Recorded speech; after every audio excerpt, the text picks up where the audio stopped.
Merci, Monsieur le Président. Je ne sais pas Bonne, si. à très vite, j'espère. Merci beaucoup, Monsieur le Président. Bonjour à tous et bonjour à toutes. Je suis vraiment très heureux de participer à cette conférence, à votre initiative et à votre invitation.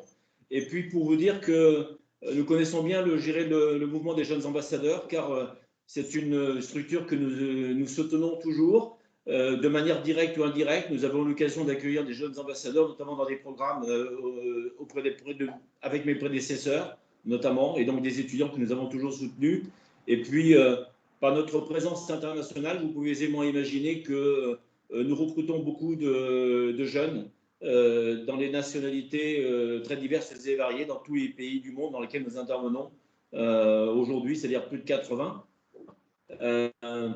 JC Deco, c'est effectivement une entreprise à l'origine extrêmement familiale et qui l'est toujours, fondée par un autodidacte, M. Jean-Claude Decaux, qui avait créé sa première entreprise à 18 ans, qui, après des déboires, je dirais, administratifs, 5 ans plus tard, voyait son activité supprimée par un décret national d'interdiction de la publicité hors agglomération, et a eu l'idée, un soir, en voyant des gens attendre le bus sous la pluie, de créer un abribus et de le sponsoriser en quelque sorte par son ancien métier de publicité extérieure. Et c'est vrai que le maire de Lyon de l'époque, Louis Pradel, en 1964, a été le premier maire au monde à le recevoir. Il était très jeune, il avait 22-23 ans à l'époque, et a accepté l'idée de faire une première expérience d'installation d'abribus publicitaires sur le territoire de la ville de Lyon. Et très rapidement, le modèle économique s'est fondé parce qu'à l'origine, c'était les services techniques de la ville de Lyon qui devaient assurer l'entretien et la maintenance. Monsieur Decaux trouvait que la qualité n'était pas toujours au rendez-vous et donc il a souhaité assumer lui-même l'entretien et la maintenance des mobiliers accessoirement publicitaires installés sur le territoire de la ville de Lyon. Et ce que je dis là est très important et même très fondamental de la mise en œuvre du modèle économique. Et ce modèle économique se retrouve aujourd'hui dans les 3700 villes dans le monde dans lesquelles nous intervenons et dans près de plus de 80 pays dans lesquels nous intervenons sur les 5 continents. Parce qu'il y a à l'origine, s'il y a des éléments peut-être fondamentaux qu'il faut comprendre sur la qualité de ce modèle vertueux et surtout sur la qualité de son développement international, c'est qu'il est assis sur des valeurs extrêmement fortes qui sont présentes dès l'origine de la création de JC Deco, autour de l'innovation, du design, autour de la qualité des services opérationnels, notamment l'exécution, et surtout des process métiers définis par l'entreprise et des collaborateurs, hommes et femmes, recrutés pour exécuter et déployer l'ensemble des services dans le monde, qui sont des collaborateurs internalisés, avec des services 100% internalisés et qui sont formés aux académies de formation de JC Deco, que ce soit dans le domaine administratif, commercial, technique, ingénierie, financier et serviciel. Et c'est une entreprise, et notamment un président fondateur, qui a surtout créé, et vous le verrez par l'exposé que je vais vous faire à suivre, qui a créé énormément d'équipements mobiliers et de services organisés sur l'espace public. Monsieur Decaux s'est toujours concentré sur les services qu'il pouvait offrir à ses concitoyens dans les villes qui lui faisaient confiance. Et vous verrez que le panel et l'échantillonnage de nos services est extrêmement large. Alors évidemment, il a évolué au fil du temps et vous le verrez. Mais on peut dire qu'en résumé, peut-être que la qualité et l'excellence de nos, un peu comme valeur cardinale, autour d'un engagement fort et historique autour du développement durable. Vous verrez que M. Decaux faisait déjà de l'économie circulaire bien avant qu'on appelle cela la démarche développement durable. Mais ces raisons sont probablement, je dirais, fondamentales et qui constituent le socle de la qualité de développement à l'international. Et quand vous mettez, ce qui est notre cas, et nous l'espérons que ce soit pour la totalité de nos collaborateurs, quand vous mettez de la passion, de l'énergie dans ce que vous entreprenez et de l'engagement et de la responsabilité, eh bien oui, globalement, vous êtes couronné de succès dans votre développement à l'international. Donc, si peut-être on peut passer les 2 slides suivantes, elle est directement sur le film de Monsieur Decaux. Voilà, ça vous donnera d'abord déjà une interview de Monsieur Decaux, qui est historique. Il a rarement parlé à la télévision et aux médias. Et le petit film que vous allez voir sur l'INA est assez intéressant. Si on peut passer le film. Il y a quelques années, un jeune homme a inventé de nouveaux abris d'autobus. Offert gratuitement aux communes, la publicité bien adaptée en paie les frais. Demain, ils auront aussi le téléphone. Et pourquoi y a-t-il de la publicité dans les abris? Il y a de la publicité dans les abris parce que je pense qu'au XXe siècle, la publicité extérieure, je parle de la publicité par affiche, ne pourra demeurer que si elle est sous forme de service, d'un double service. Le premier, c'est l'information au public, et la deuxième, c'est le service rendu par l'abri, ou par la cabine téléphonique, ou par d'autres services que moi je n'ai pas imaginé, mais que mes confrères et concurrents pourront aussi. Vous voulez dire que les panneaux dans les champs, sur les maisons, ça doit disparaître? Sûrement sur les maisons, parce qu'une maison n'a jamais été dessinée par son architecte pour recevoir de la publicité. Sur les routes, non, la publicité sur les routes ne doit pas disparaître, au contraire, mais elle doit être réglementée. Et la loi de 43 est inadaptée. Alors il faut adapter la loi de 43 au problème du XXe siècle et à la circulation et au réseau routier français du XXe siècle. Avec aussi là le service. Je pense qu'il faut aussi apporter ce double service sur les autoroutes et sur les aires de dégagement et de stationnement. Sur le plan esthétique, vous avez le sentiment que les affiches sont belles ou pas? Non, je pense qu'on pourrait faire nettement mieux. Maintenant, beaucoup d'annonceurs se contentent de prendre ce qu'ils font dans un magazine pour mettre sur l'affiche. Alors ça va pas. Il faut refaire les affiches de Montsavon, vous savez, la vache avec les pies, et la savonnette, c'est merveilleux, c'est ça qu'il faut refaire. Il faut refaire Toulouse-Lautrec, il faut refaire des affiches de très haute qualité. Il y a quelques années, un jeune homme a inventé de nouveaux abris d'autobus. Offert gratuitement. Alors, on peut arrêter le film. Merci. Ce que vous entendez, ce que vous venez d'entendre est une interview assez exclusive et unique de M. Decaux, Jean-Claude Decaux, notre président fondateur. Mais ce qui est intéressant dans ses propos qui datent des années 60, c'est que dans ses propos, tout est dit. Tout est dit de ce que doit être la publicité qualitative, insérée dans son environnement, et bien définie et correctement régulée. Et c'est effectivement une idée née en France, à Lyon, avec le premier abribus, comme je le rappelais tout à l'heure. Et au fond, toute sa vie, M. Decaux a appliqué une maxime suivante, qui est « tout ce qui vaut la peine d'être fait mérite d'être bien fait ». Et c'est certainement l'un des éléments fondamentaux qui fait que les propositions d'offres de services de J.C. Decaux dans les villes du monde sont généralement appréciées. Et depuis effectivement les années 60, nous sommes devenus numéro 1 mondial sur les activités de mobilier urbain, c'est-à-dire les services urbains qui sont sur les espaces publics. C'est notre activité historique.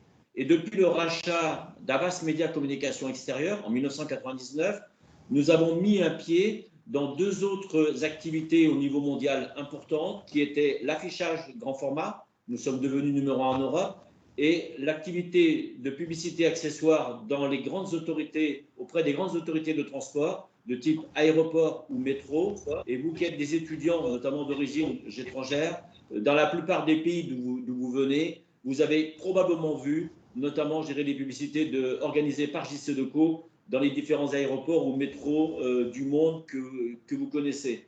Et donc, et par la création du service Vélove, notamment pionnier en 2005 à Lyon, pour la première fois, une ville prenait le risque de déployer plus de 4000 vélos en partage sur l'espace public. Ça ne s'était jamais vu.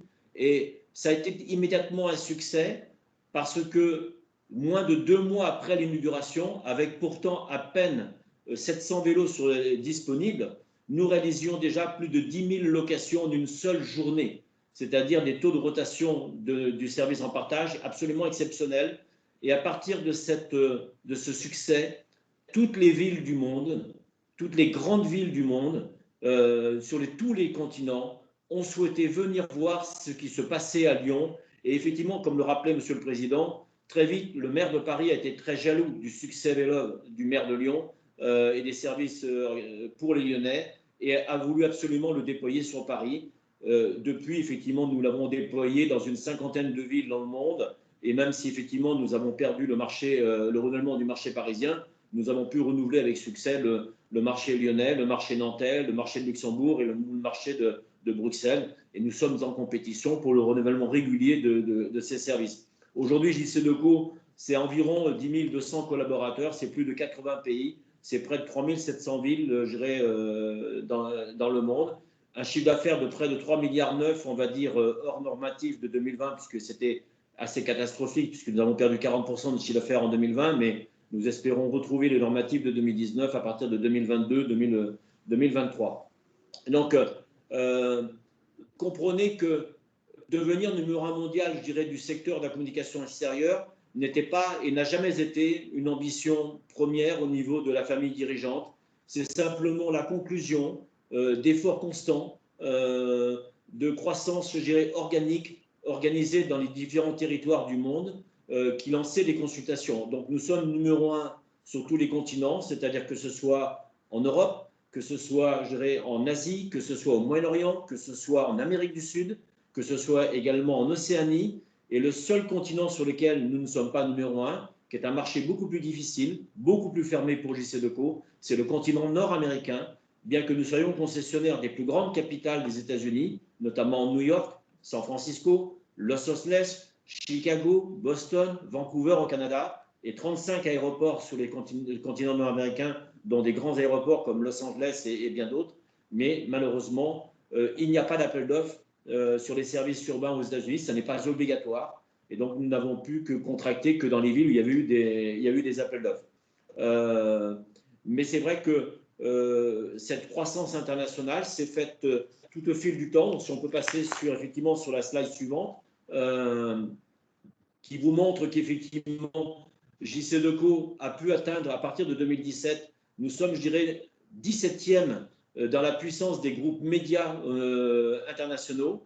Mais comme vous pouvez le voir, le marché de la publicité dans le monde et des médias, il est très, très largement dominé par des grands groupes anglo-saxons et particulièrement américains, comme vous le voyez. Et très rarement, on peut émerger, effectivement, mais vous le voyez également, c'est émerger deux grandes sociétés chinoises, Baidu et Tencent, et effectivement une société allemande, Bertelsmann. JC Decaux en France est numéro 3 des régies publicitaires derrière les groupes TF1 et groupe M6, et nous ambitionnons sur le plan international de devenir dans le top 10 et d'intégrer le top 10 au niveau mondial. Si on peut passer, s'il vous plaît, sur la slide suivante. Et donc, comme je le rappelais au départ, M. Decaux à Lyon, avec l'abribus publicitaire, a créé un modèle vertueux, c'est-à-dire l'ensemble des recettes vont au bénéfice de JC Decaux, mais l'ensemble des charges également sont à la charge de JC Decaux, et nous versons des rémunérations sur nos contrats publics aux collectivités, dont la métropole par exemple de Lyon. Mais ce qui est vertueux dans le modèle économique de JC Decaux, c'est que toutes les créations des services que nous mettons à disposition des villes du monde, eh bien, ne sont pas supportés ni par le budget des collectivités locales, ni par l'impôt des citoyens. C'est en ce sens que ce modèle économique est vertueux pour l'ensemble des acteurs de ce territoire, aussi bien pour des citoyens qui bénéficient de services durables, accessibles, confortables, mais également des services connectés, mais également pour les collectivités qui bénéficient de design d'équipements urbains de qualité, comprenant l'installation, l'entretien et la maintenance de ces services financés par la publicité, mais c'est également vertueux pour les autorités mandantes de type aéroport ou compagnie de transport ou métro, parce qu'elles peuvent bénéficier en plus de la rémunération des contrats des services d'information utiles aux voyageurs qui sont également financés par la publicité. Et puis c'est également vertueux pour nos partenaires économiques que sont les annonceurs, puisque c'est l'opportunité pour elles et pour eux de communiquer sur des espaces de qualité. À partir du moment où nous faisons en sorte de servir avec égalité, d'une part, nos mandants, c'est-à-dire que ce sont les collectivités locales, mais aussi nos partenaires économiques qui financent le contrat, c'est-à-dire les annonceurs publicitaires, eh bien, nous nous engageons dans une démarche, je dirais, durable, avec l'ensemble de nos partenaires, qu'ils soient industriels, économiques, commerciaux ou financiers. Si on peut passer sur la slide suivante.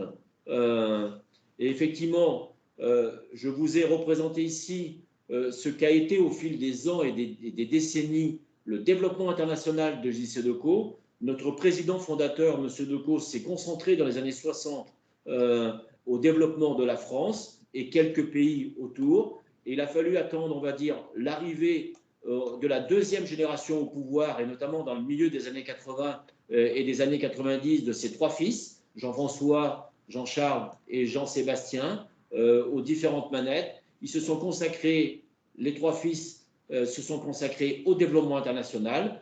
Jean-François, l'aîné, a commencé par l'Allemagne, les pays d'Europe centrale, l'Europe du Nord et ensuite les pays anglo-saxons, en étant maintenant basé d'ailleurs physiquement et familialement à Londres. Jean-Charles, lui, dans les fins des années 80, s'est attaché au développement de l'Europe du Sud, donc avec Espagne, Italie, Portugal, et par affinité linguistique, a commencé à travailler en Amérique du Sud. Et ensuite, il y a eu le développement vers l'Est, vers la Russie, la conquête du développement, je dirais, sur les États-Unis dans les années 90, vous voyez, 1994, et puis ensuite le Moyen-Orient, l'Amérique latine et récemment, et l'Afrique, qui est un continent qui est en plein développement et pour lequel, évidemment, comme vous le pouvez imaginer, à partir du moment où, en 2050, environ 2/3 de la population mondiale vivra dans les villes, les besoins exprimés en services urbains, notamment en abris voyageurs, en abris tramway ou en services aéroportuaires ou dans les métros, ne cessent et continuent d'augmenter. JC Decaux, qui est un des leaders mondiaux et qui est le leader mondial aujourd'hui, continuera d'apporter sa part à cette co-construction des services urbains. Et je dirais que, pour finir sur cette slide et comprendre que toute cette croissance, effectivement, s'est faite de manière organique, principalement, sauf le rachat d'Avas Media Communication Extérieure, comme je l'exprimais tout à l'heure en 1999, qui a accéléré notre développement à l'international et sur le plan également des activités.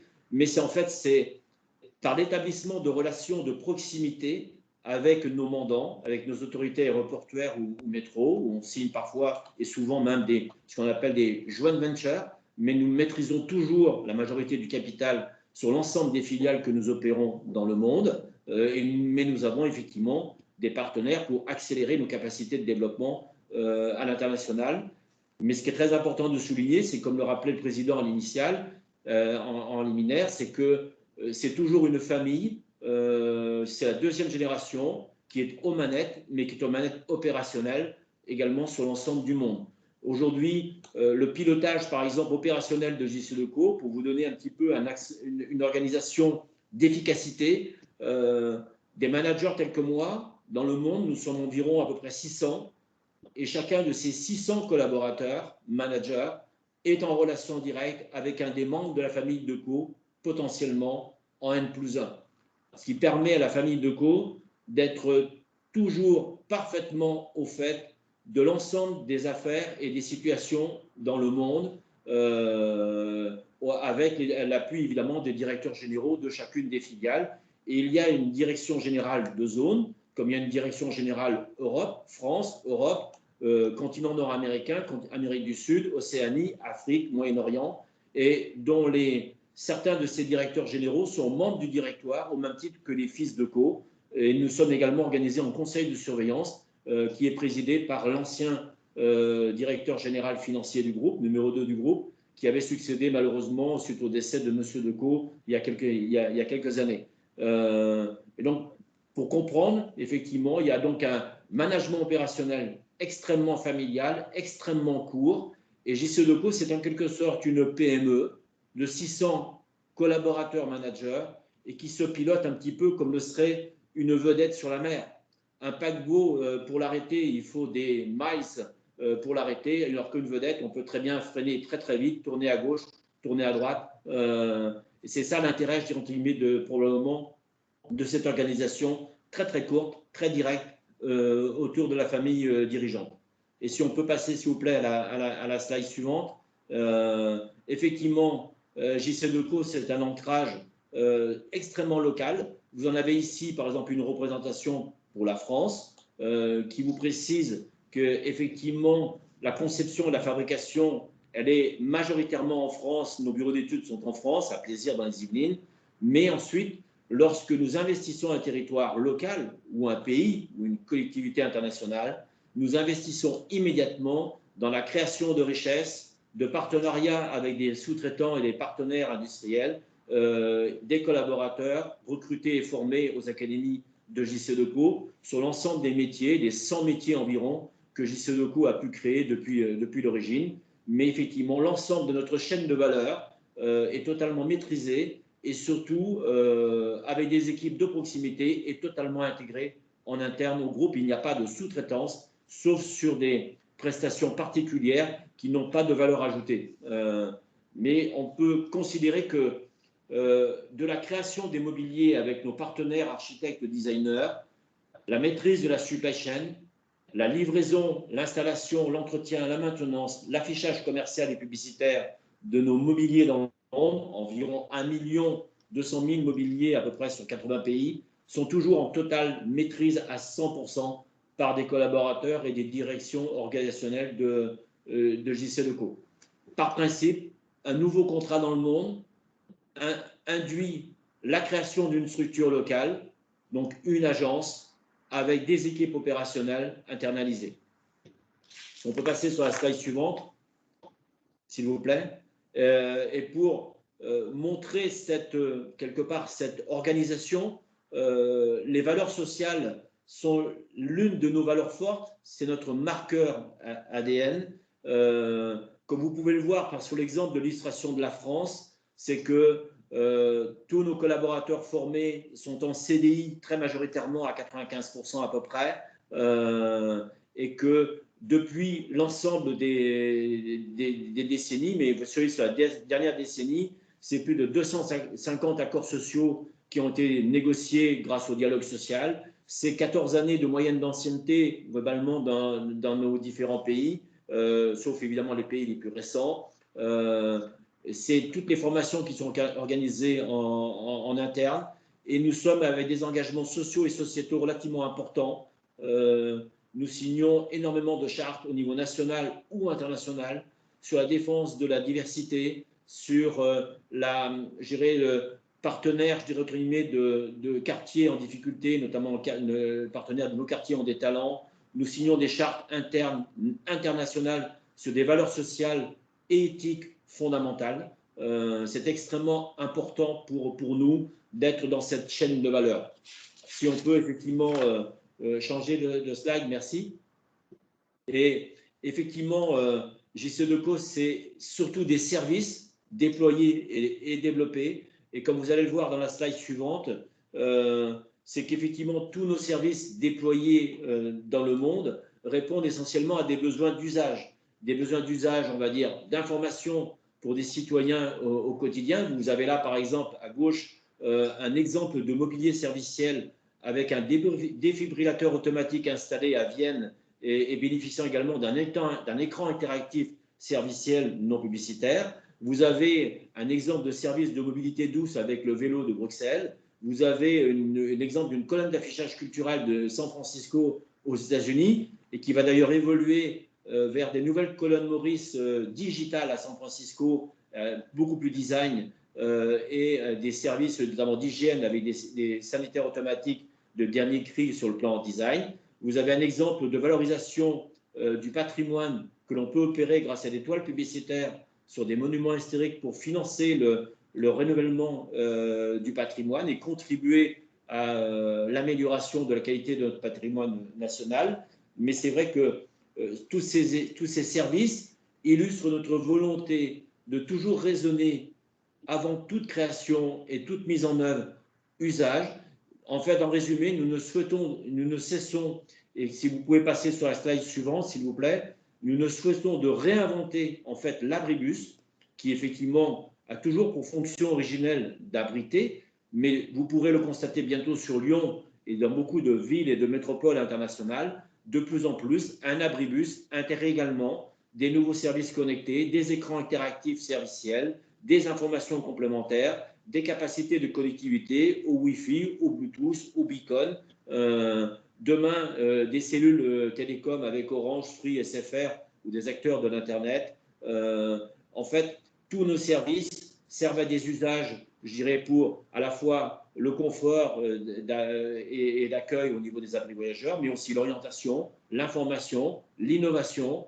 Et comme vous le voyez sur la droite, de plus en plus de ces services se complètent également par notamment des services de nouvelles technologies, ce qu'on appelle les services dits connectés. Alors évidemment, vous me direz, pourquoi faites-vous tout ça? Mais nous le faisons d'abord parce que nous avons envie de le faire, mais comprenez également que l'innovation ne vaut que s'il y a succès. Et pensez toujours que si un service est nouvellement mis en œuvre, je dirais, sur un espace public, c'est parce qu'il y a une forte appétence de vous-même et de nos concitoyens sur, on va dire, un accueil serviciel important. Et c'est vrai que c'est extrêmement… si on peut passer sur la slide suivante, s'il vous plaît. Excusez-moi, c'est que j'avais un appel. Et non, vous voyez au fil des ans tout ce qui a été créé par JCDecaux depuis les années 60.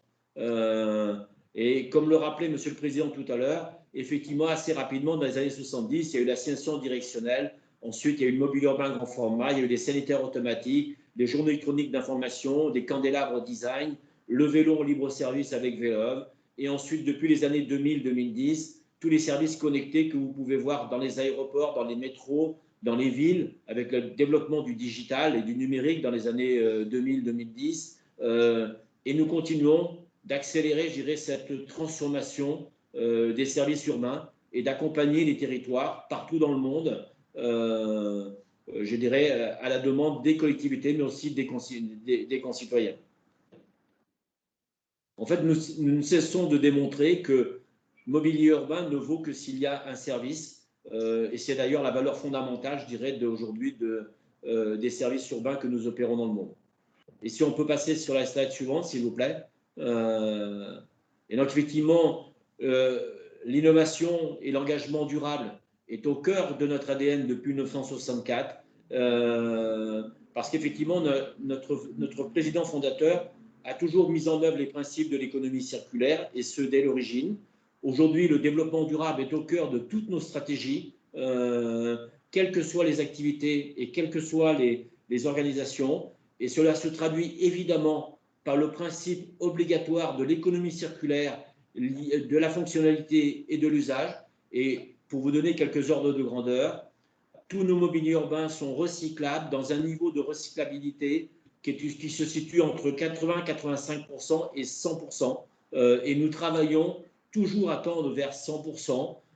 L'exemple le plus concret, régional et international que nous pouvons prendre, c'est pour ceux qui ont connu le renouvellement du parc des services Vélove que nous avons opéré en 2018. Eh bien, en une seule nuit, nous avons changé 4000 vélos en partage mis à disposition des Grands Lyonnais. Eh bien, les 4000 anciens Vélove de l'ancien contrat, évidemment, tout a été recyclé à 100%, optimisé dans une chaîne de valeur durable au profit de vous-même, de nos citoyens, mais aussi de la collectivité, mais aussi de l'entreprise. Et donc, tous les composants de ces vélos ont été recyclés. Donc, on a le principe de l'économie circulaire. On a un principe fondamental également, c'est que nous sommes contre l'obsolescence programmée et nous pratiquons plutôt la qualité programmée. Nos mobiliers sont créés en général pour une longévité industrielle de l'ordre de 30 à 35 ans. Et nous sommes toujours capables, 35 ans à 40 ans plus tard, de faire la maintenance d'un mobilier que nous avons créé il y a 40 ans. Et évidemment, c'est possible grâce, je le rappelle tout à l'heure, je le disais, nous avons une maîtrise totale de la supply chain industrielle, de la création jusqu'à la fin de vie du mobilier et du service 30-35 ans plus tard à 100%, même pas à 99,9%, nous avons cette maîtrise à 100%. C'est ce qui fait que nous pratiquons la qualité programmée et non pas l'obsolescence programmée. Et puis, nous avons pour ADN, je dirais, de créer des valeurs économiques et des valeurs sociales de qualité, parce que c'est grâce aux hommes et aux femmes qui composent aujourd'hui le groupe JCDecaux que nous remportons autant de succès. Nous inculquons des valeurs fortes à nos collaborateurs et en fait, nos recrutements se font assez rarement par le diplôme. Je mentirais en disant que les cadres dirigeants et globalement les cadres ne sont pas recrutés sur des formations universitaires, mais le bon nombre de nos collaborateurs de terrain sont des gens que nous recrutons quasiment sans formation. Ça n'est pas très important pour nous. Ce que nous regardons surtout, c'est la volonté d'engagement et de responsabilité. Et nous sommes capables, ensuite, par nos académies de formation, de former nos collaborateurs. Et si on peut passer, s'il vous plaît, sur la slide suivante, effectivement, cette stratégie développement durable, elle est structurée autour de 3 piliers. Évidemment, l'environnemental, les priorités environnementales, telles que la réduction de nos consommations et de nos impacts, des priorités sociales, développer des politiques sociales et sociétales de qualité, mais aussi, effectivement, de renforcer, dès le départ de la politique achat, le développement durable, mais aussi les engagements des collaborateurs qu'ils peuvent avoir eux-mêmes à titre personnel.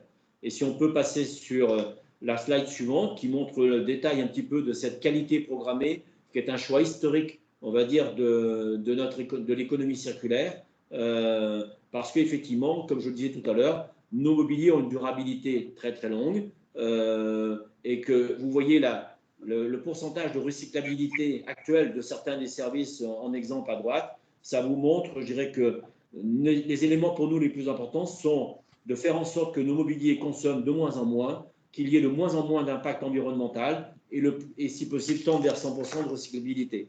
Et si on peut passer sur la slide suivante, s'il vous plaît, effectivement, c'est surtout, nous opérons des gestions responsables de nos activités sur tous les territoires et nous tendons à toujours aller dans le sens principal de réduire les consommations énergétiques. Et on peut faire, grâce aux nouvelles technologies, notamment des bonds assez considérables de réduction des impacts environnementaux, comme vous le voyez là, puisque tous nos mobiliers sont nettoyés à l'eau de pluie. Nous faisons régulièrement moins 70% de consommation électrique de nos mobiliers grâce aux technologies, notamment LED, et à la capacité de dimmer à distance, de neutraliser ces consommations électriques par un engagement d'achat de certificats verts d'origine renouvelable, et puis des optimisations logistiques. Et si on peut passer sur la slide suivante, et d'ailleurs, cette performance, on va dire, environnementale est reconnue grandement à l'international, car JCDecaux est la première entreprise française à avoir intégré la liste A du Carbon Disclosure Project, qui classe, il n'y a que 22 ou 25 entreprises en France sur la liste A, à peine 250 dans le monde qui sont sur cette fameuse liste A pour la qualité de ses engagements en faveur de la lutte contre le réchauffement climatique. Nous sommes engagés auprès du RS100, qui est une coalition mondiale d'entreprises engagées en faveur du climat et des énergies renouvelables. Nous avons été classés très récemment dans le haut du classement par d'autres organisations non gouvernementales que sont le MSCI et le FTSE 4Good International. Et vous voyez que le niveau de performance est extrêmement élevé. On s'est toujours donné comme priorité stratégique cette constante réduction de l'impact environnemental de nos activités, notamment par la réduction de nos consommations énergétiques. Et du fait que nous sommes cotés, nous partageons en toute transparence, on va dire, la performance de nos activités et de nos engagements. Et c'est ainsi pourquoi ils sont effectivement reconnus à l'international. En témoignent, je dirais, ces différentes reconnaissances internationales. Et peut-être en conclusion, si on peut passer sur la dernière slide, vous dire qu'effectivement, pour tous les territoires, la communication extérieure est l'un des leviers possibles de la transformation environnementale des différents territoires, soit sur le plan, soit géré par des pratiques, nouvelles pratiques environnementales, par le développement du numérique, mais économique, social et avec un engagement citoyen. Et nous faisons en sorte que grâce à nos valeurs, grâce à nos pratiques, grâce à nos métiers et nos expériences, eh bien, et de notre engagement, nous puissions être en mesure d'accompagner les collectivités dans la réussite et la mise en œuvre des projets qu'elles mènent pour améliorer la vie quotidienne des habitants. Et pour vous laisser la place, je dirais, au débat et aux questions et aux réponses, vous dire un peu en conclusion, un peu une anecdote. Comme je l'ai dit tout à l'heure, nous avons réussi un développement là où c'était possible aux États-Unis dans les années 90 vers les grandes mégapoles que sont New York, Chicago, San Francisco, Los Angeles, Vancouver au Canada et Boston. Et à cette époque de cette conquête et de ces succès, où nous avons effectivement gagné contre les entreprises américaines dans ces villes, eh bien, l'université d'Harvard, qui vous est bien connue, a décidé d'étudier le cas de JC Decaux comme, quelque part, comme étant quelles sont les clés de succès de JC Decaux à l'international. J'imagine que depuis les années 90, ce n'est plus un cas d'étude des étudiants américains d'Harvard, mais pourquoi le corps enseignant d'Harvard était intéressé à étudier le cas de JC Decaux alors qu'habituellement, il n'étudie à l'université américaine d'Harvard que des grandes méga-trusts que peuvent être Apple, Google, Total ou autres. Je rappelle que JC Decaux ne fait qu'environ 3,9 milliards de chiffre d'affaires. Donc imaginez à l'échelle des compagnies mondiales, nous sommes un peu des nains, une entreprise familiale avec un capital, je dirais, enfin, un résultat et performance relativement mesurés. Mais l'université américaine était impressionnée par ces succès et ils ont recherché les clés du succès. J'imagine qu'ils ont sans doute découvert ce qui est la réalité de l'ADN de JC Decaux, que ce qui nous anime, c'est évidemment autour d'une famille dirigeante, eh bien c'est la passion, c'est l'innovation, c'est le service et l'engagement et la responsabilité et la proximité. Nous faisons en sorte sur tous les territoires dans le monde d'être au plus proche des préoccupations de nos clients, de nos services et auprès de nos mandants. Et c'est grâce à cette intégration à 100% de l'ensemble de nos process organisationnels, effectivement, et sans doute d'engagement qualitatif à tous les niveaux, quels qu'ils soient, que ce soit sur le design des équipements urbains, que ce soit sur la qualité de services d'entretien et de maintenance. Et c'est ça qui fait la reconnaissance des villes du monde envers les offres potentielles de JC Decaux. Et aujourd'hui, une grande ville internationale, avant même de la consultation potentielle de services urbains qu'elle voudrait mettre en compétition, elle s'intéresse déjà avant tout quel est le point de vue et l'appétence de JC Decaux, j'irai sur le projet que je mène. Si jamais JC Decaux ne s'intéresse pas à un projet dans une grande ville internationale, en général, l'autorité concédante se dit c'est quand même assez étonnant que le numéro 1 mondial du secteur ne s'intéresse pas à mon projet. Ça veut dire que s'il ne s'y intéresse pas, il est probable qu'il est mal construit. Voilà ce que je voulais vous exposer brièvement sur l'aventure internationale de JC Decaux et la manière de se faire. Je rappelle que tous nos investissements sont portés par la famille dirigeante et sur nos fonds propres, ce qui nous rend extrêmement indépendants de par les banques. JC Decaux est la meilleure entreprise, la plus performante du secteur, est une des moins endettées. Notre endettement est d'environ 1 milliard, 1,2 milliard, mais avec une longueur de dette moyenne assez conséquente. Et nous avons géré les capacités de nos développements au niveau national ou international. Mais nous investissons les territoires et nous créons des richesses et de l'emploi. Voilà.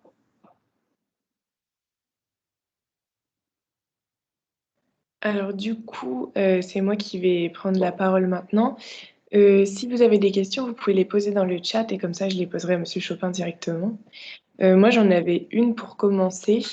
C'est est-ce que c'est JC Decaux qui choisit quelles pubs sont exposées où ou est-ce que ce sont les localités qui à chaque fois décident dans quel abribus Alors, je ferai une réponse complète et précise.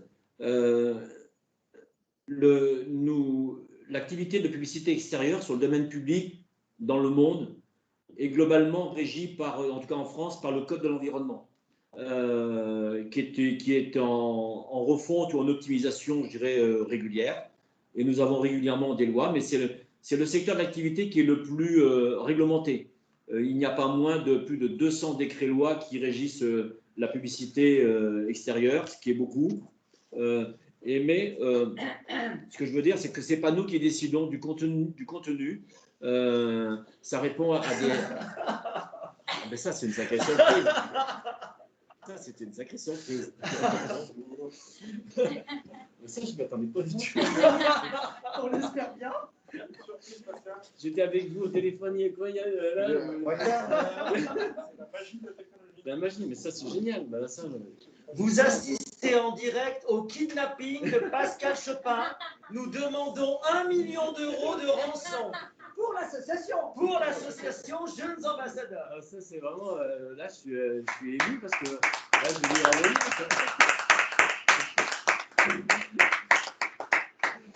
je comprends, mais je ne comprenais pas votre... Elle m'a pas dit. Elle m'a pas dit. Elle a organisé, non, mais j'avais déjeuné tous les trois. Ouais, non.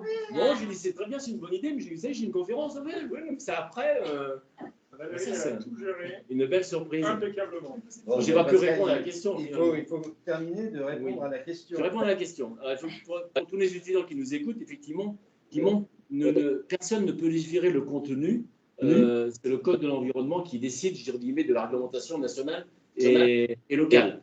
Simplement, il y a quand même tous nos contrats, par exemple, que nous avons dans les territoires du monde, nous interdisent et nous interdisons de faire des publicités contre nature sur les mœurs, les religions, le politique. Vous ne voyez pas de campagne politique d'ailleurs sur les contrats de mobilier urbain. Et effectivement, les acteurs du secteur de la publicité ne font qu'au répondre à des décrets nationaux et de réglementation locale.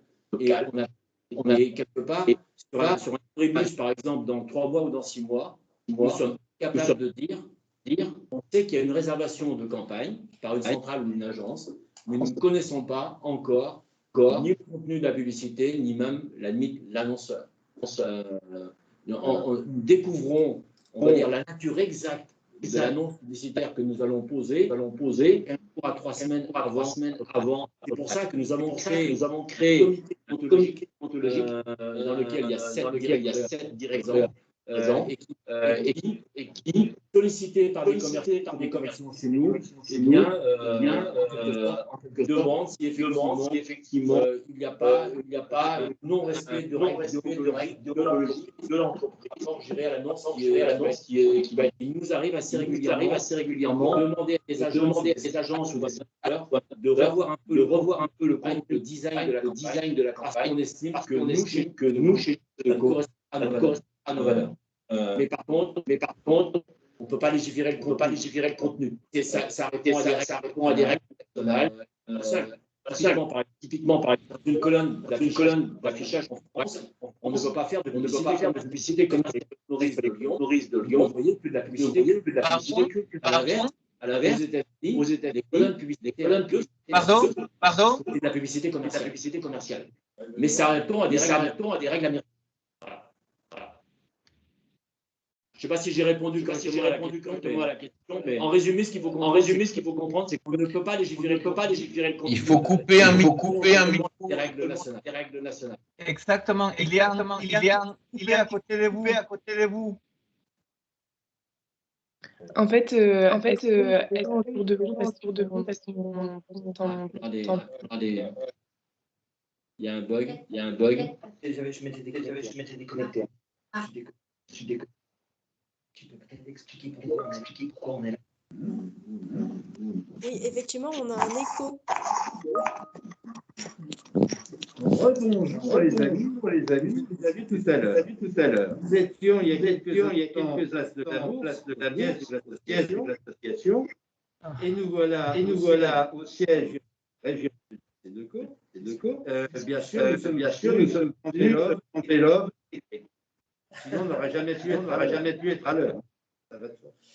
Alors, nous sommes aussi pour saluer un développement régional qui va reprendre après de nombreuses années, comme il l'a expliqué, de présence à la tête de Coronal.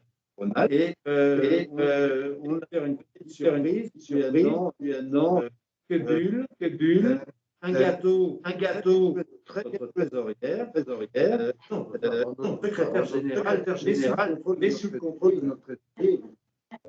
Et nous avions tout ça en pensant à tous, et bientôt avec pour voir si vous avez bien écouté le topo. Alors, bonne journée à tous et merci de faire cette occasion. Merci à vous. Merci à vous. Merci. À bientôt. Merci à vous. Merci. Merci. Oui, je m'en doute. Merci à vous. Merci.